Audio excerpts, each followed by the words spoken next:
Bonjour et bienvenue à cette web rencontre qui est consacrée au groupement d'employeurs insertion et qualification en viticulture. Celle-ci est la cinquième et dernière d'un cycle de rencontres de ce type que la Fabrique Emploi et Territoire a organisé sur le thème de l'emploi partagé et des groupements d'employeurs. En deux mots, la Fabrique Emploi et Territoire, c'est une association de collectivités nivernaises, donc 7 communautés de communes et un département, et le département, dont une des principales missions est d'accompagner le développement économique de ces territoires sur le volet des ressources humaines et des compétences. En 2019, la Fabrique Emploi et Territoire a confié à Arnaud Fary et Jean Dalichou, qui se présenteront juste après, une étude sur l'emploi partagé et les groupements d'employeurs dans la Nièvre. Cette étude elle a mis en évidence l'intérêt de créer un groupement d'employeurs insertion et qualification pour répondre aux besoins du secteur viticole. Pour cela, nous démarrons d'ailleurs une étude de faisabilité visant à créer ce groupement d'employeurs, mais nous y reviendrons ensuite. Nous accueillons également lors de cette web rencontre Charlotte Van Hersel, qui est directrice du GEC Multi-Agri Gironde et qui nous apportera son témoignage. Juste quelques consignes avant de démarrer la présentation. Vous avez coupé vos micros, c'est parfait, ça évitera quelques interférences. Vous avez la possibilité, durant la présentation, de poser des questions via le chat, mais nous avons aussi prévu des temps d'échange où vous pourrez poser des questions ou faire des remarques directement. Et puis donc, comme je le disais, cette web rencontre, elle est enregistrée et vous aurez la possibilité de la revoir avec le lien que je vous enverrai ensuite. Et puis, ici, une dernière chose, je ne me suis pas présenté, donc je suis Manuel Sourd, chargé de projet à la Fabrique Emploi et Territoire. Donc, Jean et Arnaud, je vous passe la parole, si vous êtes d'accord. Attends, on va d'abord négocier avec Arnaud. Arnaud, tu es d'accord?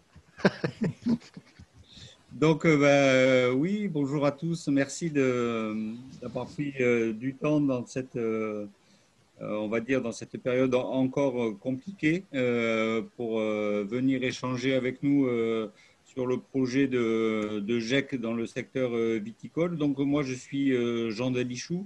J'ai créé un cabinet qui s'appelle Asparagus en 2006, qui aujourd'hui travaille principalement sur des groupements d'employeurs et des GEC.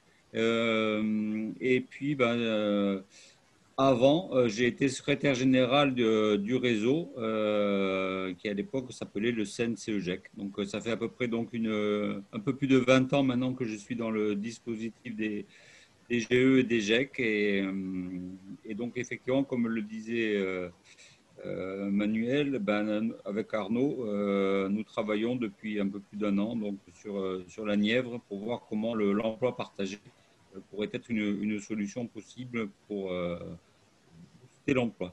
Voilà. Je passe la parole à Arnaud. Oui, voilà, donc moi, Arnaud Faré, j'ai créé mon cabinet il y a 3 ans sur des problématiques notamment de formation, de certification et aussi de mutualisation parce que, comme Jean, j'ai eu la lourde tâche de succéder à Jean comme secrétaire national du réseau des GEC pendant 5 ans. Voilà. Et tout ça n'est pas très important puisqu'on a quand même la chance d'avoir avec nous, ce qui est rare, Jérémy Weisman, qui est un salarié historique de la fédération, donc qui va pouvoir nous donner aussi une vision quasi panoramique des GEC en France. Donc on le remercie d'être là parce qu'il va apporter beaucoup à la web rencontre. C'est bon pour... Ouais. Et puis, donc, je ne sais pas, est-ce que tout le monde a... vous avez bien les écrans devant vous Oui, on a le partage, oui. Partage, bon. Et donc, effectivement, sur le principe des web rencontres, on en a eu 2 qui ont été animés uniquement par Arnaud et moi-même pour, on va dire, fixer le cadre un peu général. Et puis, sur les 3 dernières, on a eu des expertes. D'ailleurs, c'était dans le secteur des services à la personne, dans le secteur des micro-GE.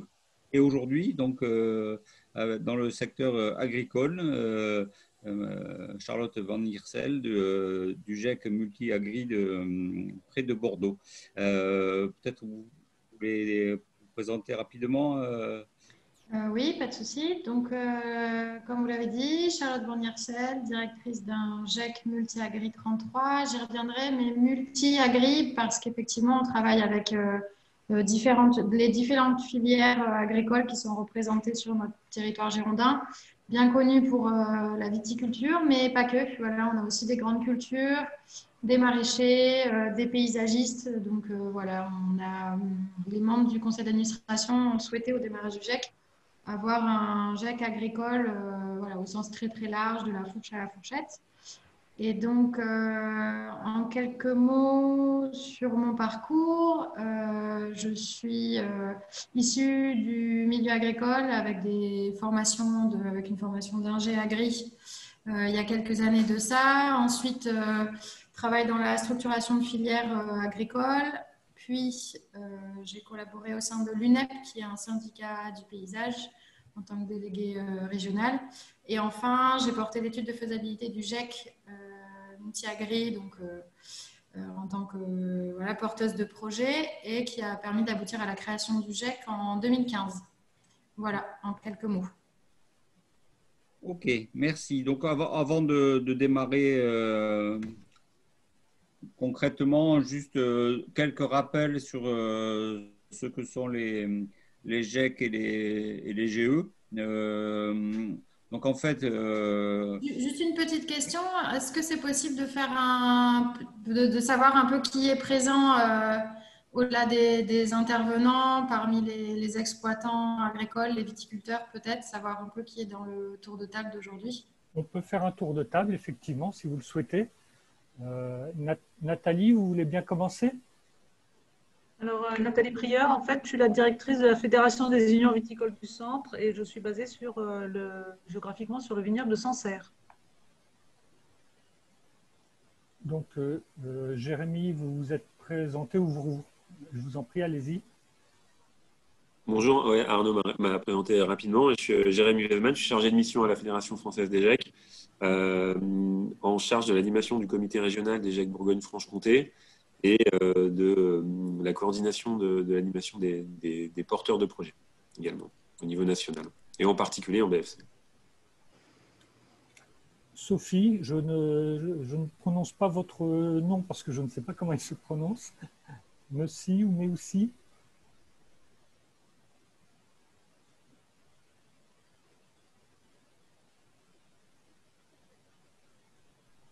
Je vous en prie, vous pouvez y aller. On ne vous entend pas, je crois.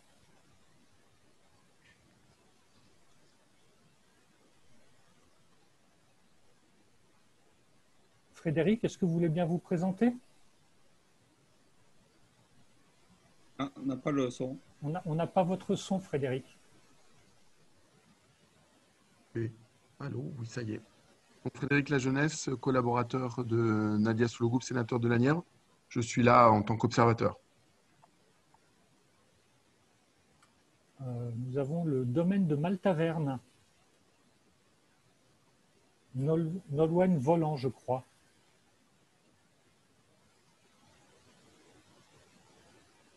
Je ne sais pas si vous nous entendez, si vous voulez bien vous présenter. Non. Camille?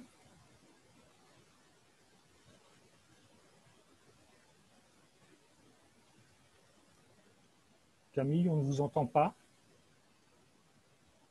Là, c'est mieux. Voilà, très bien. Pardon. Camille Rénal, donc, du BIVC, l'interprofession des vins du centre.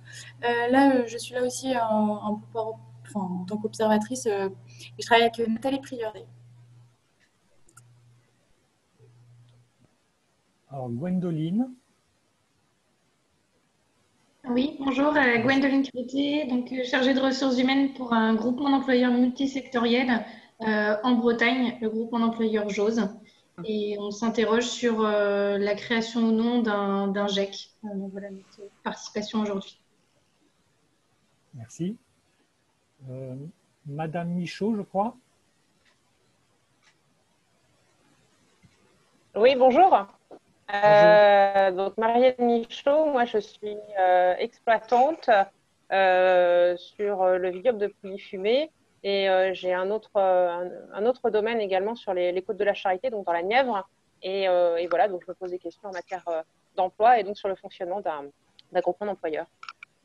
Et par ailleurs, je crois que vous êtes membre de l'association des Dames de Cœur de Loire. Oui, tout à fait. Exactement. Donc, domaine de Maltaverne, monsieur, madame, si vous souhaitez vous présenter. Je ne suis pas sûr que ça fonctionne. Bon, on va peut-être reprendre le déroulé, et puis les personnes qui n'ont pas pu se présenter pourront le faire peut-être au fur et à mesure.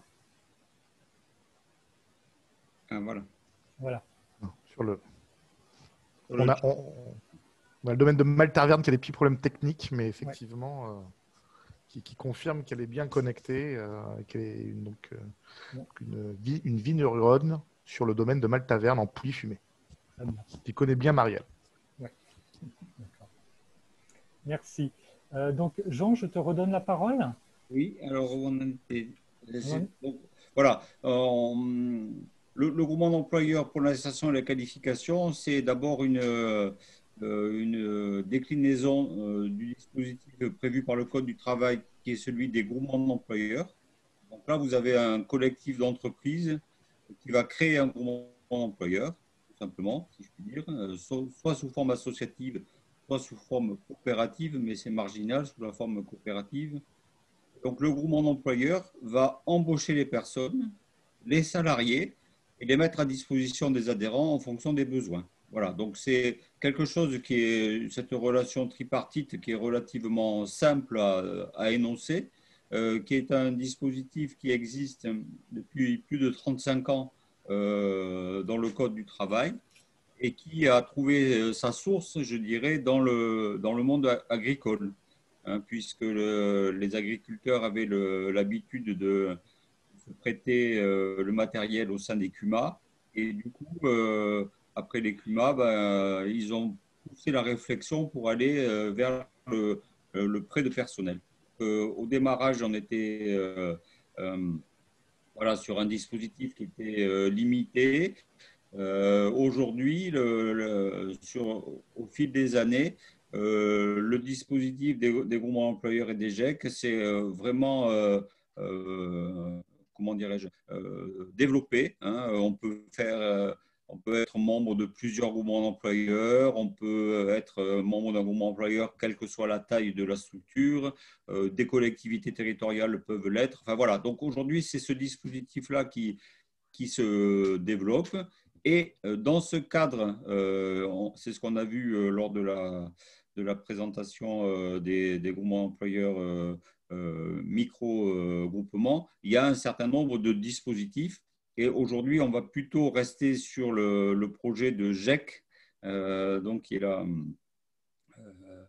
diapo suivante, où là, on est toujours sur le même dispositif. Donc là, on a effectivement dans les GEC, on va faire un contrat de travail comme pour un groupement employeur, sauf que dans les GEC, les types de contrats de travail sont principalement soit des contrats de professionnalisation, soit des contrats d'apprentissage. Voilà. Le groupement employeur, lui, va être régi par une convention collective qui peut être la même que celle qui est régie par les adhérents, mais ça peut être aussi une autre. Ça, aujourd'hui, on ne reviendra pas sur ce sujet-là, mais en tous les cas, c'est intéressant. Et surtout, dans le groupement employeur, qu'il soit GE ou GEC, c'est vraiment un outil à la main des entreprises adhérentes. On veut dire par là que c'est vraiment le dispositif qui donne effectivement aux entreprises le fonctionnement, enfin les clés du fonctionnement. Hein. Donc, le GEC, effectivement, donc je disais tout à l'heure, c'est une déclinaison. C'est une déclinaison en ce sens qu'il va s'adresser à des personnes effectivement éloignées de l'emploi et qu'on va prendre dans le GEC qui vont être formés Et puis, à l'issue de cette formation, de la mise à disposition, va bénéficier d'un accompagnement tout au long du parcours. L'idée étant que la personne, je ne sais pas si Jérémy validera le mot, mais en tous les cas, le GEC est une forme de SAS pour sortir du GEC. Autant dans un groupement d'employeurs, on va partir sur le CDI de droit commun comme étant la forme privilégiée du contrat, autant sur un groupement d'employeurs, on est bien dans une structure qui va aller chercher du monde un peu éloigné, qui va l'accompagner dans l'optique que la personne sorte du groupement d'employeurs pour l'insertion et la qualification pour être embauchée auprès, idéalement, de l'entreprise qui a suivi tout son parcours. Est-ce que par rapport à ça, Jérémy ou Charlotte, sur cette présentation à la SERP du GEC, est-ce que vous avez des observations? Non, c'est exactement ça. C'est un outil des entreprises qui est piloté par les entreprises, donc avec une gouvernance, avec un conseil d'administration et des bureaux d'exploitants agricoles. Chez nous, en tout cas, c'est comme ça que ça se passe, des agriculteurs, des paysagistes, des maraîchers, des représentants de coopératives agricoles, parce qu'ils sont également adhérents chez nous, donc c'est tout à fait ça, qui prennent les grandes directives et ensuite, après, nous, au sein de l'équipe, on applique un peu les directives qu'on s'est fixées avec les membres du conseil d'administration principalement. D'accord, ok, merci. Et, la grosse particularité, effectivement, par rapport à un GE classique, c'est effectivement le volet formation et accompagnement. C'est-à-dire qu'effectivement, pour chacun de nos salariés, il est prévu un parcours de formation qui se doit d'être adapté aux attentes en termes de compétences auprès des adhérents et aussi par rapport au profil du salarié qui est positionné chez l'adhérent. Donc, effectivement, s'il n'y a pas de formation, il n'y a pas de GEC. D'accord. Est-ce qu'on pourra revenir tout à l'heure là un petit peu sur, enfin, plus qu'un petit peu, revenir justement sur la formation, puisque vous venez de parler de formation individualisée. Je trouve que c'est aussi un des points forts des GEC, qu'à chaque individu, une formation soit effectivement proposée et un accompagnement aussi. Sur le cadre général, Jérémy, tu veux rajouter quelque chose ou ça va? Très bien, Charlotte a bien complété. Moi, je dis souvent pour caricaturer un peu que le GE embauche des personnes qualifiées à durée indéterminée et les GEC, c'est le contraire. On recrute des contrats, des personnes non qualifiées, on va les amener vers la qualification sur des contrats à durée déterminée. Donc, effectivement, comme tu disais, Jean, il y a cette vocation de SAS.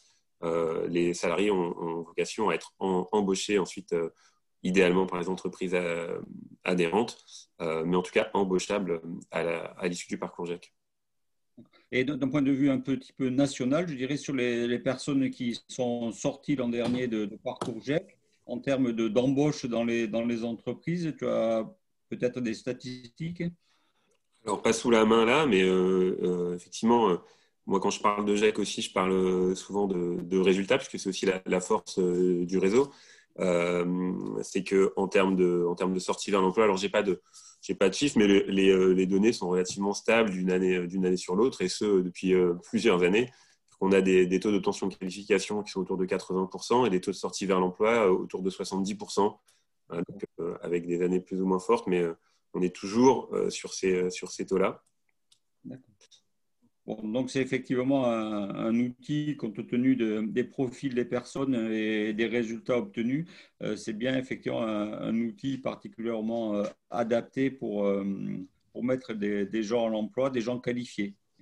Voilà, c'est bien l'idée qu'il faut retenir pour les personnes qui démarreraient dans la réflexion sur le GEC. C'est bien un outil de qualification d'entreprise pour que ces personnes-là puissent être embauchées chez vous ou chez un de vos collègues, mais en tous les cas qui viennent renforcer la professionnalisation du secteur. Si on continue à ce moment-là la présentation, voilà, c'est un peu revenir Charlotte, sur un petit peu pourquoi le GEC, comment ça fonctionne, le modèle économique aussi, parce que c'est effectivement des questions qu'on a souvent, et puis le modèle juridique. Donc, je vous passe la parole et puis on échangera volontiers. Voilà. Merci. Alors, pourquoi la création du GEC? Tout simplement parce qu'en fait, en 2015, c'est un groupe d'entreprises qui se sont réunis avec des gérants de différentes structures agricoles qui connaissaient un peu les systèmes de GEC parce que certains, notamment, étaient membres de structures comme l'ANEFA et donc avaient entendu parler des GEC. Ou alors, c'est qu'il y avait un GEC qui existait il y a quelques années, il y a 15 ans, qui bossait sur le secteur du paysage. Et donc, voilà, il y avait plusieurs entreprises qui avaient entendu parler des GEC, qui avaient utilisé pendant un certain temps des GEC, mais il se trouvait que là, en 2014, il n'y avait aucun GEC agricole sur le territoire girondin. Et donc, en fait, la question se posait à nouveau parce qu'effectivement, plusieurs entreprises relevaient des difficultés de recrutement de personnel qualifié avec d'importantes difficultés. Et donc, ce petit groupe s'est formé autour de cette idée de GEC pour justement aider sur l'aspect recrutement et qualification, formation de ce nouveau collaborateur et collaboratrice. Et donc, c'est comme ça qu'on a lancé le GEC avec un pool de 8 entreprises fondatrices. Aujourd'hui, il y en a plus d'une quarantaine. Donc, ça varie en fait en fonction des besoins chaque année des adhérents qui vont réadhérer que quand ils se retrouvent avec de nouveaux besoins de recrutement sur de personnel qui sont prêts à former et à qualifier. Donc, on navigue entre 30 et 40 entreprises adhérentes chaque année. D'accord. Donc après, le fonctionnement, on l'a expliqué. Ce que nous, on dit aussi aux adhérents, c'est qu'en fait, c'est leur outil. Et donc, on a des entreprises qui vont utiliser le GEC en fait, de différentes manières. Il y en a, elles passent par le GEC avant tout parce qu'elles ne savent pas comment recruter, elles n'ont pas le temps de s'en occuper, ça prend un temps fou parce que c'est de plus en plus compliqué, parce qu'on a du mal à trouver quelqu'un déjà de formé. Et donc, elles ne savent plus par où passer. Avec Pôle emploi, c'est difficile. Et après, elles ne connaissent pas forcément tous les partenaires, etc. Donc, nous, on passe beaucoup de temps en fait, sur le recrutement. Et l'idée, c'est de présenter de faire simplement un rendez-vous avec une des entreprises adhérentes, de recueillir les besoins. Donc, sachant que dans les GEC, en tout cas, nous, dans notre équipe, on est spécialisé sur le milieu agricole, donc on connaît bien les métiers. Donc, on en découvre toujours, mais en tout cas, voilà, on a une base de personnes qui sont spécialisées sur le milieu agricole et notamment viticole. Donc, quand on va chez les exploitants, on comprend assez rapidement quels sont les besoins, on parle le même langage, donc ça, c'est très facilitant.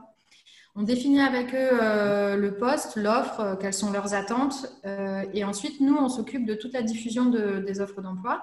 Donc, on passe un peu de temps à diffuser à tous nos partenaires, à aller chercher les candidats. Et ensuite, après, l'objectif, c'est de présenter un certain nombre de candidats aux adhérents, sachant que nous, on part du principe qu'on fera rencontrer un candidat à une entreprise que quand on aura rencontré en amont ce candidat-là. Donc, on fait vraiment une importante présélection. Et donc, après, le choix est libre à l'adhérent de continuer avec un des candidats présentés ou de nous dire non, les profils, ça ne va pas du tout, il faut recommencer à chercher. Et nous, comme ça, on rentre dans le détail et on définit un peu plus le profil en fonction des attentes de l'adhérent. Et donc, il y a des entreprises pour qui ça fait partie des priorités parce qu'en fait, ils ont plus le temps de s'en occuper. Donc, du coup, c'est surtout de ça dont ils ont besoin. Il y en a, ils font appel au GEC parce qu'ils ne savent pas comment ça se passe, la formation. S'occuper de la paperasse administrative via la formation des salariés, c'est compliqué. Aller chercher les demandes de financement, ils n'ont pas envie de prendre le temps non plus. Et ils ne connaissent pas toutes les formations disponibles sur le territoire. Ils ne connaissent pas les centres de formation. Et donc, nous, on est là pour faire ce relais-là. Donc, une fois qu'on a sélectionné un candidat, en fait, on va aller faire on va définir en fait avec l'entreprise et le candidat sélectionné en fonction du parcours et en fonction des compétences et des tâches à réaliser dans l'entreprise, on va définir un parcours de formation adapté. On va aller chercher, donc les GEC, c'est rare qu'ils soient aussi centres de formation. Donc en général, on travaille avec les centres de formation du territoire qui sont spécialisés dans les domaines en question.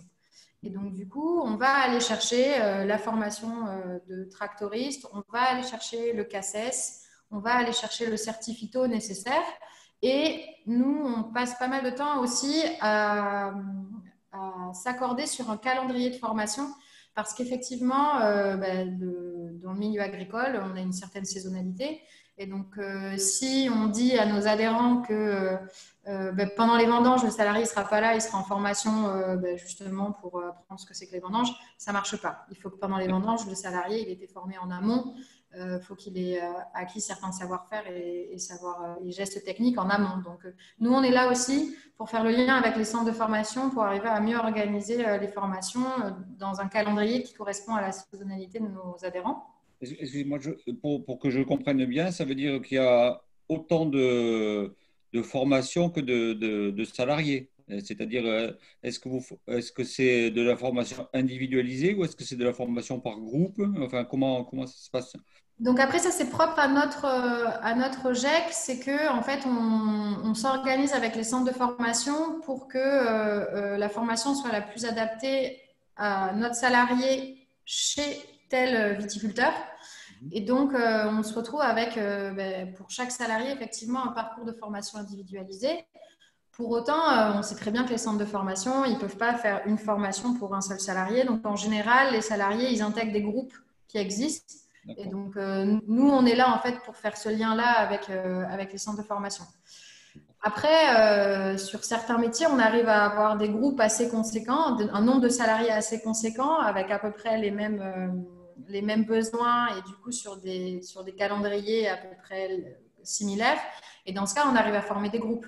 Mais en tout cas, au sein de notre structure, c'est plutôt rare. Donc en fait, c'est pour ça qu'on passe pas mal de temps avec les centres de formation pour arriver à avoir des parcours individualisés, mais tout en répondant aussi aux attentes des centres de formation en termes d'organisation. Oui, parce que ce sont par ailleurs des partenaires. Oui, tout à fait. Donc ensuite, une fois qu'on a travaillé sur le parcours de formation, après, il y a un double tutorat qui est mis en place. Il y a le tuteur au sein du GEC qui est là pour accompagner le salarié pendant tout son parcours et pour échanger sur tout un tas de questionnements que pourrait avoir le salarié. Et il y a un tuteur aussi qui est nommé dans l'entreprise parce qu'en fait, nous au GEC, on n'est pas professionnel du métier visé par le salarié et où vous avez besoin de vos compétences. Donc, on a besoin que la personne soit accompagnée sur le terrain par un professionnel. Et donc soit suivi. Et comme ça, en fait, nous, après, derrière, on vient faire des points réguliers dans l'entreprise avec ce tuteur professionnel et avec le salarié pour vérifier, en fait, la montée en compétences progressive des salariés. Donc, cet aspect de tutorat au sein de l'entreprise, elle est importante parce qu'effectivement, c'est le responsable terrain qui sera le mieux à même de faire un suivi professionnel par rapport au métier visé par le salarié. C'est ce que vous appelez l'accompagnement professionnel ou est-ce que c'est aussi l'accompagnement socio-professionnel, c'est-à-dire parfois est-ce que le GEC est amené à aider parfois le salarié qui rencontre des difficultés? Est-ce que c'est possible aussi? Tout à fait. Donc en fait, du tuteur en entreprise, on attend un accompagnement professionnel donc sur le métier. Et nous, ensuite, au GEC, on va faire le lien avec le centre de formation. Donc, on fait aussi de l'accompagnement professionnel, mais plus pour faire, pour s'assurer du fonctionnement de l'alternance et vérifier que ça se passe bien également en centre de formation. Et ensuite, après, nous, on réalise aussi un accompagnement plutôt social, ce que nous, on appelle pour échanger avec les salariés sur tout ce qui est hors emploi. Donc, quels sont les autres obstacles que peut être amené à rencontrer le salarié qui peuvent mettre en péril, en fait, son parcours professionnel. Et donc, l'idée, c'est de pouvoir échanger aussi avec lui sur ces thématiques-là. Donc, ça peut arriver, par exemple, qu'un salarié il a un problème de logement, un problème de mobilité, etc. Et l'idée, c'est de se dire que le chef d'entreprise ou le gérant ou le chef d'équipe, en fait, il n'a pas trop le temps et ce n'est pas son rôle, en fait, d'aider le salarié sur ces thématiques-là. Par contre, le GEC est là pour ça. D'accord. Ouais, Ensuite, merci. par contre, effectivement, on n'est pas assistant ou assistante sociale. Donc après, nous, Oui. on est là pour faire le relais en fait avec les partenaires du territoire parce qu'on les connaît, parce qu'on les côtoie. Et donc, on va faire le relais vers les bons services et c'est en ça qu'on va accompagner le salarié. Le GEC n'a pas vocation à avoir un bâtiment qui pourra loger ses salariés, etc. Pas du tout. Mais par contre, il Oui, va oui. être en relation avec des partenaires du logement qui peuvent être facilitants, connaissant le GEC et le volet insertion pour aider à trouver des logements.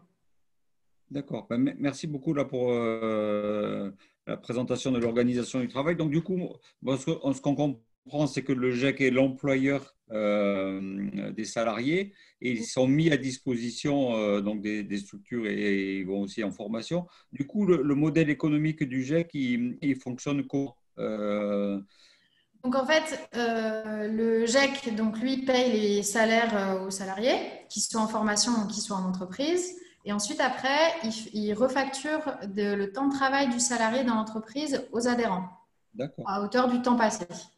Et donc, il y a un coût horaire qui est fixé. Et donc, ce coût horaire-là, donc, selon différentes modalités, selon les GEC, il peut être fixé par le conseil d'administration, il peut être indexé sur le niveau de rémunération. Nous, on individualise, on a des tarifs de base et ensuite, on individualise en fonction du parcours. Parce que ça dépend du niveau de rémunération qui sera fixé entre l'adhérent et le candidat et le GEC. D'accord. Donc, en fait, chez vous, tout est assez individualisé, que ce soit la formation, la facturation. C'est vraiment un outil vraiment, effectivement, qui répond complètement aux attentes des entreprises, quoi, puisqu'elles sont elles-mêmes partie prenante dans la définition du modèle, quoi. Voilà, c'est ça, tout à fait. Donc après, il y a des coûts horaires de base fixés par le conseil d'administration, mais à chaque fois, voilà, c'est le conseil d'administration, ce sont des exploitants agricoles qui ont décidé de s'impliquer davantage dans la vie associative de la structure. D'accord. Et donc, la voie de conséquence, c'est que le modèle économique du GEC, c'est avant tout ces mises à disposition-là, donc ces refacturations auprès des adhérents. Et ensuite, après, nous, on passe pas mal de temps à aller chercher le financement pour tout le complément, donc toutes les formations, par exemple, tout le financement des formations. Donc, nos partenaires principaux, en général, ce sont les OPCO. Donc, on passe pas mal de temps à faire des dossiers de demande de financement à ce niveau-là. Et ensuite, on va aller chercher des financements complémentaires auprès de nos partenaires, que sont l'État, les régions, les départements, pour venir compléter. L'objectif étant qu'en fait, c'est assez simple. Si on a des coûts de mise à disposition qui sont trop importants pour les entreprises, en fait, elles ne passeront pas par le GEC. Donc, charge à nous, au sein de la structure, de trouver des moyens de limiter en fait les coûts hors salariés pour limiter la charge sur les adhérents. En fait. D'accord. Très bien, sur le modèle économique. Et donc, du coup, sur le modèle juridique, on l'a déjà évoqué. C'est donc une association, je suppose, chez vous, le GEC? Donc, chez nous, c'est une association, loi 1901 à but non lucratif. Il y a donc une assemblée générale qui se réunit au moins une fois par an, à minima. Et ensuite, après, l'assemblée générale, elle a nommé, donc, tous les adhérents ont nommé des membres du conseil d'administration. Donc, qui sont également des représentants d'entreprises, des viticulteurs, etc.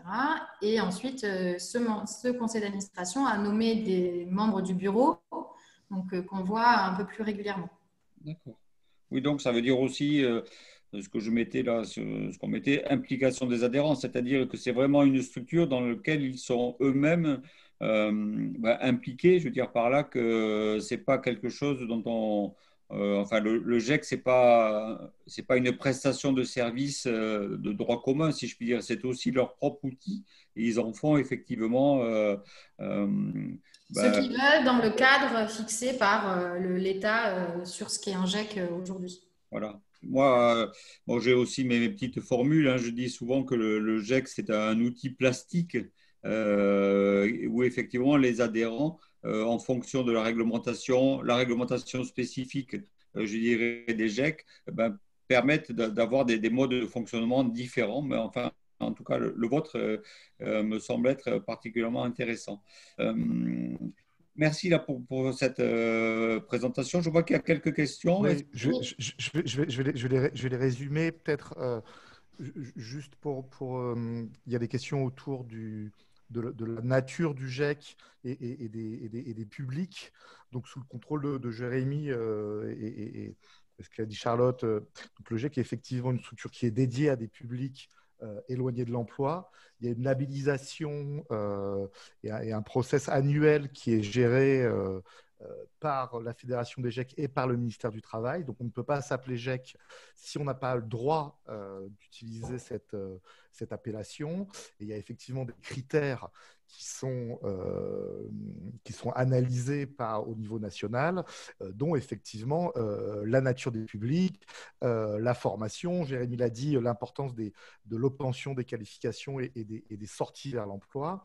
Et donc, c'est vrai que le GEC ne peut pas garder en CDI, comme ça a été dit, hein, je ne fais que répéter, garder en CDI les personnes qui ont été formées. Et souvent, ce qui se passe, c'est qu'il y a un groupement d'employeurs qui est créé à côté du GEC et qui se coordonne assez bien. C'est le cas dans beaucoup de secteurs et aussi dans le domaine de l'agriculture et de la viticulture, par exemple, dans les Pays de la Loire. Il y a une question spécifique peut-être à Charlotte sur la nature des fonctions qui sont exercées peut-être par les permanents ou les permanentes du GEC. Dans votre équipe, comment est-ce que ça s'organise ? Donc, les GEC, c'est vraiment multiforme et il y a autant d'organisations que de GEC. Donc, nous, notre exemple de GEC, c'est qu'on est un tout petit GEC. On est 2 permanentes. Donc, moi, je suis la directrice et ma collègue, une autre Charlotte, elle est coordinatrice emploi-formation. Et on accompagne en moyenne 30 à... On embauche chaque année environ 30 personnes et ça veut dire qu'au sein du GEC, on est à peu près à 50 personnes qui passent par le GEC par an. Donc, dans le monde des GEC, c'est une petite structure. Et donc, nous, dans l'équipe des permanents, en fait, on est là avant tout, la première chose, c'est le recueil des besoins de nos adhérents. Donc, on passe pas mal de temps à aller voir nos adhérents, à être sur le terrain, à venir à leur rencontre, pour définir avec eux les besoins en termes de main-d'œuvre et de besoins en termes de qualification, pour les connaître leur fonctionnement. Et comme ça, derrière, on est en meilleure capacité pour trouver des profils qui leur sont adaptés. Plus on se connaît, plus on arrive à trouver des personnes qui répondent aux attentes. Donc, le recueil de besoins, c'est très important. Ensuite, on passe pas mal de temps à réaliser tout ce qui est pré-recrutement et pré-sélection de public. Retourner dans l'entreprise pour présenter les candidats, etc. Valider avec eux un démarrage de parcours. Ensuite, on passe du temps pour chercher les formations les plus adaptées. Et ensuite, on passe du temps, dans le cadre du parcours, à faire le suivi, à venir voir en entreprise comment ça se passe. S'il y a des problématiques, on peut être là pour faire de la médiation. Voilà. Et ensuite, après, on est aussi présent. Donc, on est surtout présent au début. Pendant le parcours, un petit peu moins à partir du moment où ça se passe bien. Et ensuite, on est très présent à la fin pour accompagner la fin du parcours et organiser la suite, en fait. Parce que là où vous parlez de SAS, nous, on parle de passerelle. Et donc, effectivement, les salariés, ils n'ont pas vocation à rester au GEC. Donc, c'est-à-dire que nous, on ne va pas garder les bons au sein du GEC et libérer ceux qui ne sont pas très bons. Pas du tout, ça n'a rien à voir. L'idée, c'est vraiment que si ça se passe bien chez l'adhérent, si ça se passe bien chez l'agriculteur et le viticulteur, derrière, nous, on est là pour accompagner l'embauche en direct après que la formation soit suivie. Là, on considère que la personne est qualifiée, qu'il n'y a pas besoin de formation complémentaire. Le GEC, il est là pour que le salarié et l'entreprise trouvent un terrain d'entente pour la suite. Et donc, on est là aussi pour accompagner cette suite-là. OK. Je me permets, Charlotte, à quoi je sers. Oui, je me permets, c'est aussi une des grosses différences avec l'action des entreprises d'intérim, quelle qu'elle soit. C'est-à-dire que l'idée, ce n'est pas de développer du chiffre d'affaires en développant les mises à disposition. Le GEC, il doit s'équilibrer. Charlotte vous a expliqué comment s'équilibrer son GEC. Mais le but, c'est effectivement de maximiser les sorties emploi et les sorties emploi durables vers les adhérents qui ont investi dans les parcours et dans la formation et l'accompagnement de ces publics. Et le but, vraiment, c'est l'impact. Ce n'est pas le développement du chiffre d'affaires. Même s'il y a des GEC, comme le disait Charlotte, qui ont plus de 200 contrats par an et qui, du coup, ont un chiffre d'affaires conséquent. Le but, c'est vraiment de servir les adhérents et les entreprises qui rejoignent le GEC. Et pour compléter, parce que je vois qu'il y a une question, si une personne peut rester salariée du GEC, donc la réponse est que non, une personne ne peut pas rester salariée du GEC, sauf s'il y a une évolution du parcours de formation. Nous, il y a des salariés, là, on est sur la 4e année de parcours, parce qu'il a commencé sur un premier niveau de diplôme au niveau CAP, bac, et ensuite, après, il a continué sur un BTS. Mais voilà, c'est parce qu'il y avait un souhait d'évolution et que du coup, ça tombait bien de passer par le GEC pour accompagner cette évolution avec de la formation pour changer de niveau de diplôme. Par contre, ce qu'on peut être amené à faire dans les cas où on est sur de la multi-mise à disposition, donc ça, c'est quand on a, par exemple, 2 viticulteurs qui sont à côté, ils n'ont pas besoin de quelqu'un à temps plein. Donc, par exemple, lundi, mardi, le salarié va être chez Paul, mercredi, il va être en formation et jeudi, vendredi, il va être chez Jacques, le viticulteur d'à côté. Et donc, une fois que le parcours de formation est réalisé et a été lancé, ça peut se poser la question de qu'est-ce qu'on fait maintenant ? Parce que même une fois que la qualification a été validée, les besoins des entreprises sont toujours sur 2 à 3 jours par semaine. Et dans ce cas, nous, on est en capacité d'accompagner sur la création de leur propre GE. C'est-à-dire qu'on va faire le lien avec les fédérations départementales des GE qui sont là pour aider à la création des mini-GE, donc le GE classique de ce qui existe depuis plus de 20 ans dans le secteur agricole. Donc, si on se rend compte que des agriculteurs ont des besoins comme ça sur de la multi-mise à disposition, mais que ça va au-delà du parcours GEC, on peut accompagner sur la création de ce GE qui pourra aider à porter ces contrats de travail. Voilà une option possible si vous êtes dans le cas où on part plutôt sur un GEC qui a besoin de multi-mise à disposition. Chez nous, ce n'est pas trop le cas parce qu'il y a des besoins sur quasiment des temps complets, mais ça nous est arrivé en élevage, par exemple, d'avoir de la multi-mise à disposition. D'accord. Je vois que le retour. Est-ce qu'il y a d'autres questions, Arnaud, ou est-ce qu'on... Je pense avoir un peu résumé toutes les questions qui sont parvenues sur le chat. J'espère que je n'oublie rien. Il y a une question à l'instant qui arrive. Alors, l'employeur qui embauche doit-il quitter le GEC en tant qu'adhérent s'il n'a plus de besoin? Les membres paient-ils une cotisation en plus de la facturation des adhérents? Donc, la réponse à la deuxième question, c'est oui, il y a une cotisation parce qu'en fait, pour pouvoir bénéficier des services du GEC, il faut être adhérent et donc pour ça, il faut payer une cotisation. Donc, le montant de la cotisation, lui, il est fixé par l'Assemblée générale, en fait. Et donc, par exemple, nous, le montant, il est de 10 € par an. Donc, c'est pas... Voilà. Après, ça dépend. Ça, c'est une décision du conseil d'administration. Je sais qu'il y a des GEC pour qui le montant de la cotisation est bien plus élevé. Et donc, ça, c'est la stratégie décidée par les membres du conseil d'administration. Peut-être, Jérémy, tu pourras compléter sur cet aspect cotisation. Et après, l'entreprise, elle n'est pas obligée de quitter absolument le GEC s'il n'a plus de besoin. Mais c'est simplement que s'il n'est pas membre du conseil d'administration et qu'il a embauché la personne une fois qu'il a formé avec le GEC, il n'est pas obligé d'y rester. Nous, on a des adhérents qui reviennent nous voir d'anciens adhérents qui reviennent nous voir 2 ans après quand eux, ils ont des nouveaux besoins de personnel en fait. Et ils ne sont pas obligés d'adhérer chaque année. Mais ça, c'est pareil. C'est un peu l'historique de chaque structure et ça varie d'une structure à l'autre. Là aussi, c'est une forme un petit peu d'entrée-sortie permanente. Si vous avez des besoins, vous avez intérêt à y rester au GEC. Si jamais, effectivement, vous n'avez pas de besoin, vous pouvez, une fois que vous avez acquitté l'ensemble des dettes éventuelles, enfin, l'ensemble des factures que vous devez au GEC, vous pouvez, selon les dispositions statutaires du GEC, le quitter et vous pouvez revenir ultérieurement. Voilà. Peut-être au sein d'un même modèle juridique, chaque GEC s'organise aussi à sa façon. Et comme disait Charlotte, il y a beaucoup de choses qui relèvent des décisions du conseil d'administration. Donc, pour le coup, la cotisation, effectivement, c'est assez variable. Je dirais que c'est presque anecdotique. En fait, de toutes les façons, dans le modèle économique, la cotisation est anecdotique.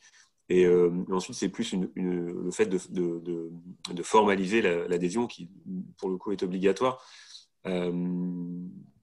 Ensuite, sur l'autre point, on peut effectivement être intéressé par ce que fait le GEC et ne pas avoir de besoin pendant une période et continuer d'adhérer pour pouvoir continuer de faire partie de participer à la vie associative et puis ensuite réutiliser C'est une vision qui se prennent GEC par GEC. Nous, l'idée au sein du GEC, c'était pour les administrateurs qu'il ne fallait pas que le montant de la cotisation soit un frein quelconque à l'intégration de nouvelles entreprises. Il y a des GEC, au contraire, je sais que chez les collègues, où au contraire, le montant de la cotisation est élevé parce qu'il y a un souhait d'intégrer que certaines structures, etc., et de se prémunir de certains risques. Voilà, donc ça, c'est vraiment une décision du conseil d'administration. Là aussi, ça fait partie de quelque chose qui est vraiment à la main des adhérents. Hein, donc, encore une fois, sur cette implication des adhérents, y compris non seulement le montant dont Jérémy explique qu'il est effectivement en général modeste, mais surtout, ça veut dire qui on veut dans notre GE, dans notre GEC. Effectivement, est-ce qu'il y a des structures sur lesquelles on est vraiment intéressé qu'elles soient partie prenante? Est-ce qu'il y en a d'autres sur lesquelles, effectivement, on peut avoir des observations? Voilà, donc c'est vraiment le travail en amont qui permet de bien définir le cadre. Je vois que l'heure tourne. Est-ce qu'on pourrait rapidement sur la formation, Charlotte, Oui. Alors, sur la formation, donc nous, ce qu'on a développé pour les viticulteurs, c'est par rapport à leurs besoins qui étaient exprimés, c'était surtout sur des parcours de tractoristes, conducteurs d'engins viticoles, parce que voilà, nous, on est plutôt parti sur ces recherches de profil-là, parce qu'aujourd'hui, il n'y en a pas en fait. Donc, c'est très, très compliqué. Et la politique d'aller piquer celui du voisin, en fait, nombreux viticulteurs se sont rendus compte que ça n'apportait pas ses fruits. Et sur du long terme, c'était un peu compliqué à gérer. Donc, la plupart de nos viticulteurs, en fait, font appel à nous, justement, quand il y a quelqu'un qui s'en va ou quand on a un nouveau besoin sur un poste de tractoriste parce qu'on fait évoluer ses pratiques viticoles, ce qui arrive de plus en plus. Et on se rend compte qu'effectivement, on a besoin d'un retour à la mécanisation sur les parcelles. Donc, les besoins aussi se développent. Donc, en termes de formation, comme je disais à chaque fois, on adapte en fonction des profils. Mais globalement, sur un parcours de tractoriste, on va soit partir sur de l'initiation à la conduite, pendant le parcours, à aller jusqu'à du perfectionnement de la conduite. Donc, c'est des modules de 4 à 10 jours en fonction. On a des modules spécifiques sur les pulvées.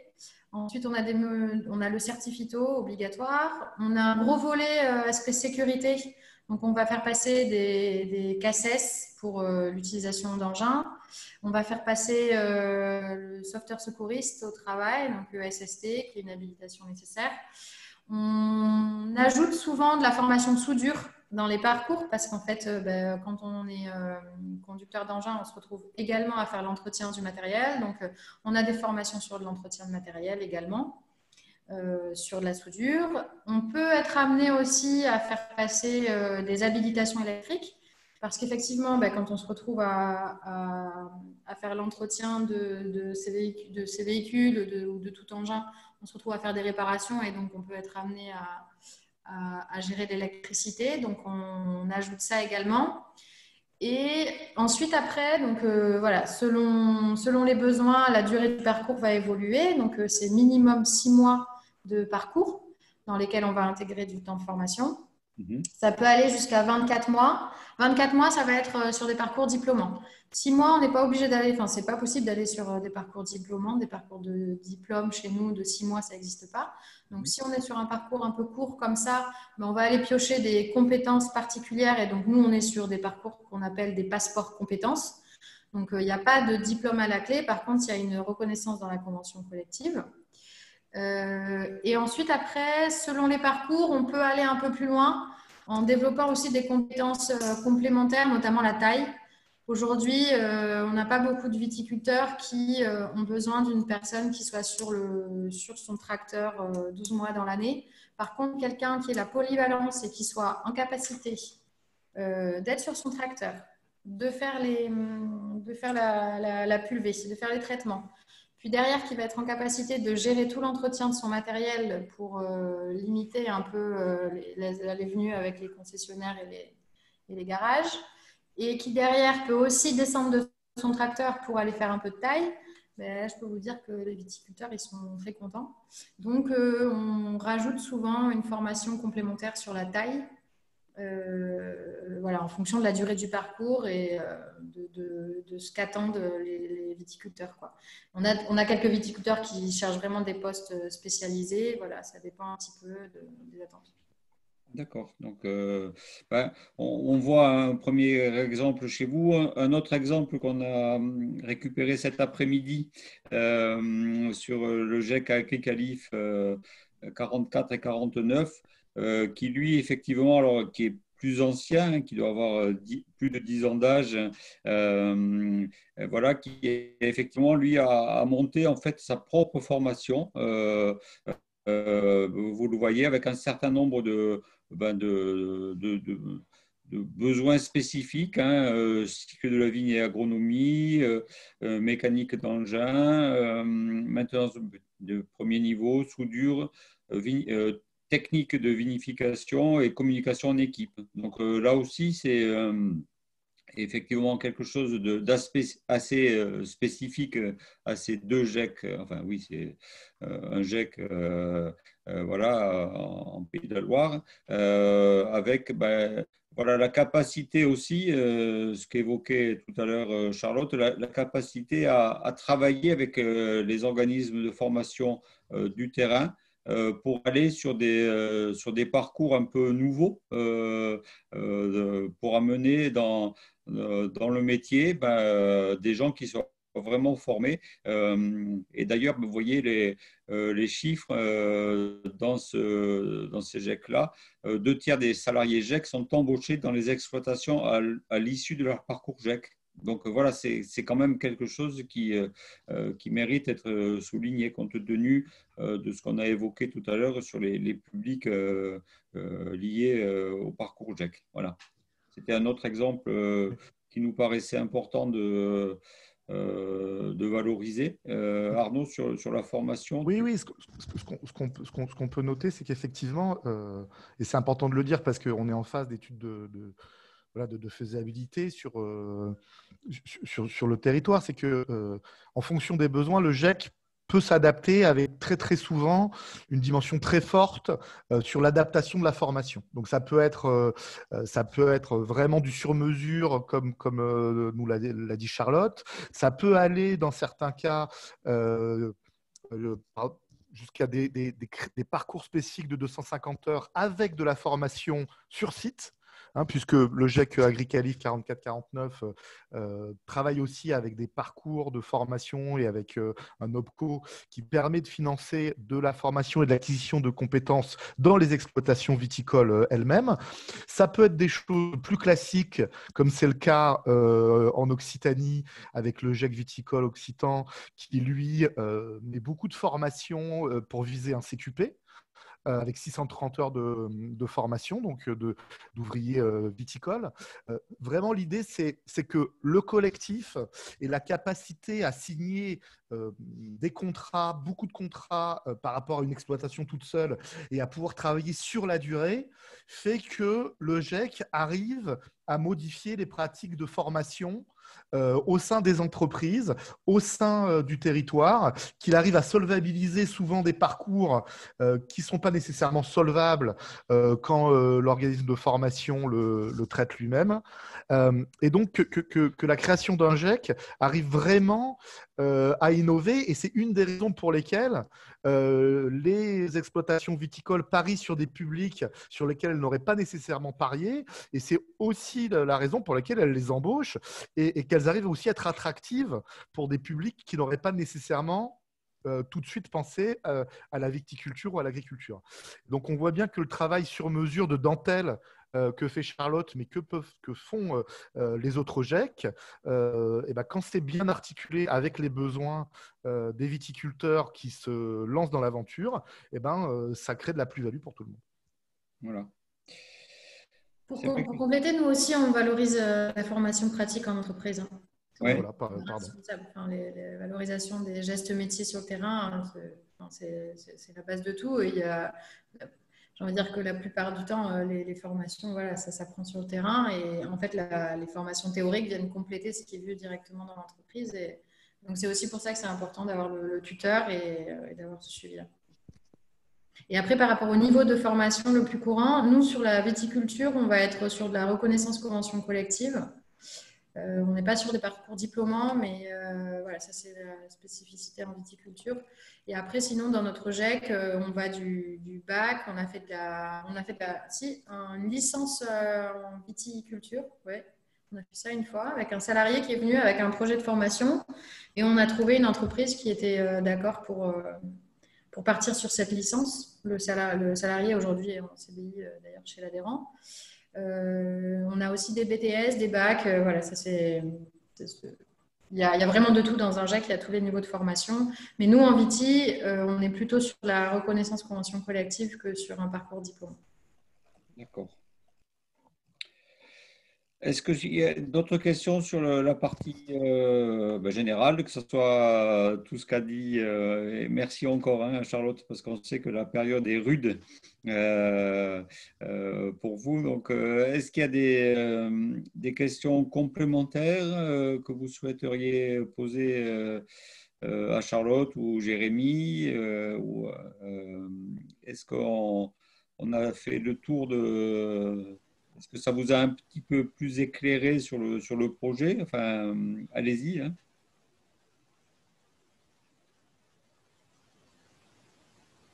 J'ai l'habitude de dire que Manuel Sourd offre un week-end à Nevers à la personne qui pose la première question. Oui, mais pour des… Ou à Cône. On a déjà eu là. Donc, bon. Ouais, mais pour des personnes de Sancerre ou de Pouilly, ça a peu d'intérêt. Ah bon, bah alors j'offre un week-end à Montesson, dans les Yvelines, là où j'habite, à la première personne qui pose la question. Allez.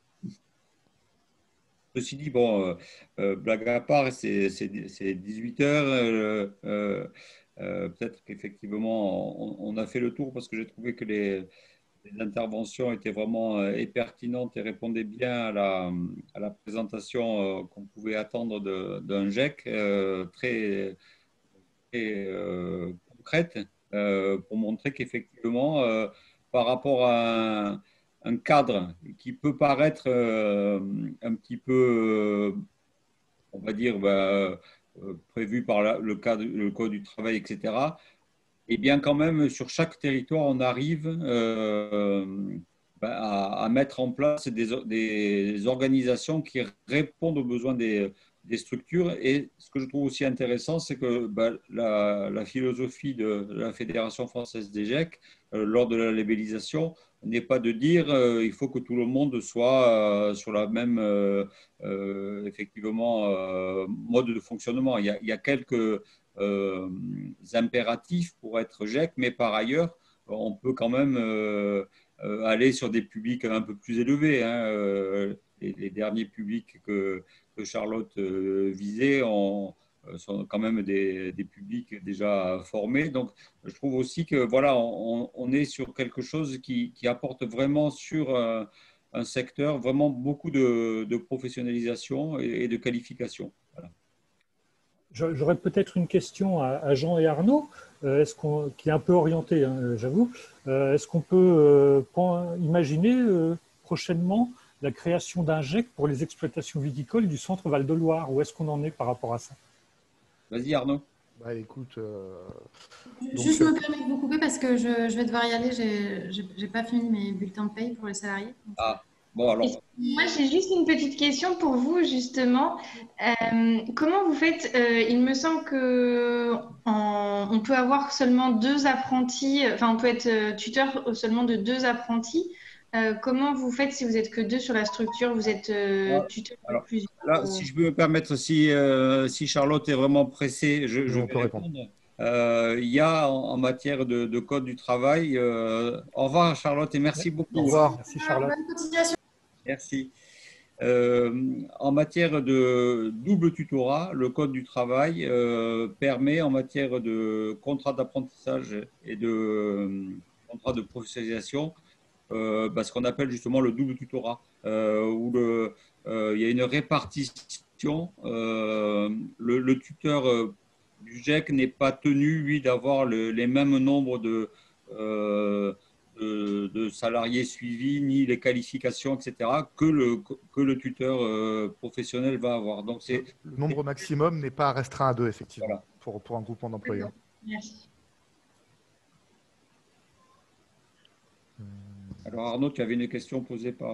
Oui, alors oui, donc mais comme vous, enfin, effectivement, on a la chance avec Jean d'avoir été mandaté pour accompagner la Fabrique Emploi et Territoire sur la création d'un GIEC viticole. Comme l'avait dit Manuel au tout début de la web rencontre, il y avait eu une première analyse l'an dernier qui avait montré qu'effectivement, il y avait des besoins de recrutement et il y avait des exploitants viticoles qui étaient dans des phases de développement et qui avaient besoin d'emploi. L'exemple des autres zones viticoles, puisque on a vu que ça se faisait dans le Bordelais, en Occitanie, en Pays de la Loire, et on a la chance d'avoir la directrice d'un GIEC agricole qui va pouvoir faire aussi de la viticulture en Alsace, qui était avec nous voilà, en début de réunion. L'idée, c'est que c'est possible. Et donc, il y a un travail qui va être lancé à partir du 17 novembre. Je parle sous le contrôle de Manuel, qui va être mené beaucoup par Manuel et un peu par nous pour travailler à cette construction de GIEC qui, comme on l'a vu, dépend essentiellement de l'engagement des viticultrices et des viticulteurs qui vont vouloir se regrouper au sein du GIEC. Et c'est l'expression de leurs besoins et c'est la construction qu'on va monter à partir de leurs besoins et aussi avec l'ensemble des acteurs du territoire, des prescripteurs emploi en passant par les organismes de formation, qui vont faire qu'on va essayer de modéliser un GIEC qui soit impactant pour les publics, pour les viticultrices et les viticulteurs et aussi pour tout le territoire. Vous avez vu, on vous a donné plusieurs exemples. Ça peut être très différent. Il peut y avoir des OPCO différents. Il peut y avoir une multitude de partenaires formation différents. Il y a tout le temps besoin d'une vraie implication des acteurs emploi du territoire pour que ça marche. Et bien sûr de l'implication de viticultrices et de viticulteurs.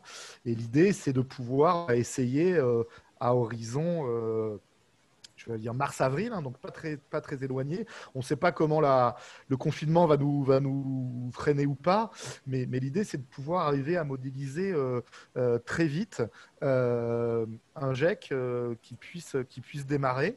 Nous, on est très optimistes parce que les GIEC viticulture qui ont démarré se sont tous développés très très bien, différemment, avec un nombre d'emplois qui est vraiment loin d'être négligeable. Et donc, on est persuadé qu'il y a une opportunité pour le faire, que le GIEC est un bon outil. Il faut juste arriver, et on va essayer de le faire pendant les 4-5 mois qui arrivent, de mobiliser les bons partenaires et de créer un noyau dur de GIEC, de viticulteurs autour du GIEC qui va assurer sa pérennité et son efficacité. Voilà. Madame. Je ne veux pas me prononcer à la place des viticulteurs, mais bon, on les côtoie régulièrement et on sait que leurs besoins sont importants sur les postes de tractoristes. Je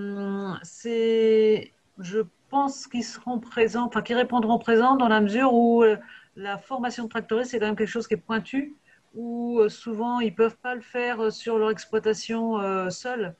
Parce que il y a, comme l'a dit l'interlocutrice précédemment, il y a pas mal ça part dans plusieurs sens. Il y a les parties de sécurité.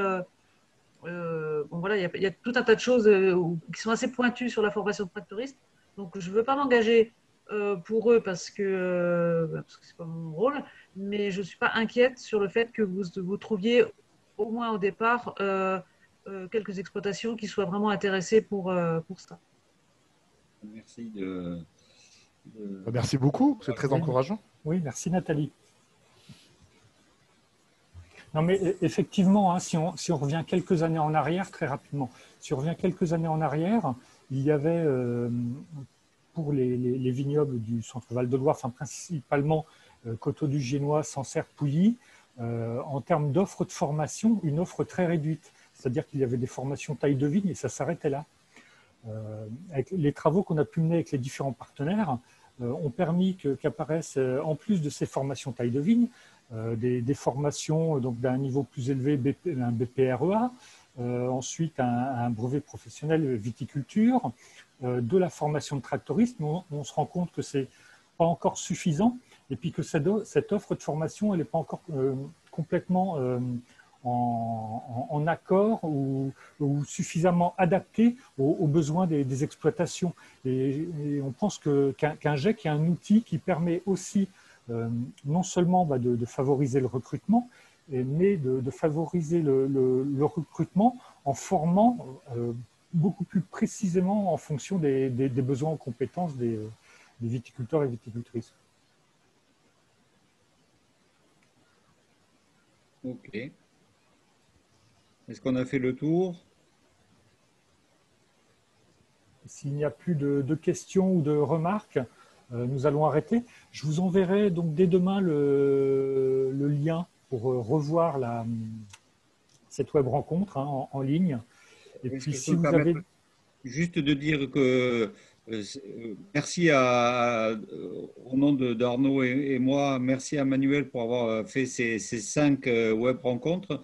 Si vous regardez la deuxième web rencontre, vous verrez aussi une présentation de Jose, le GE de Gwendoline, qui aussi, durant le confinement, avait mis en place des choses extrêmement, du premier confinement, était extrêmement intéressant. Donc voilà, vous aurez sur ces 5 web rencontres un panorama très très exhaustif, nous semble-t-il, de ce que peuvent proposer les GE et les GEC aujourd'hui sur l'ensemble du territoire. En tout cas, merci beaucoup à toi, Manuel, pour ta confiance. C'était vraiment agréable de faire ces web rencontres.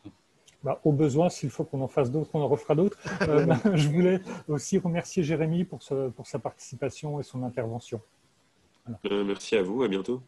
Oui, à bientôt. Alors.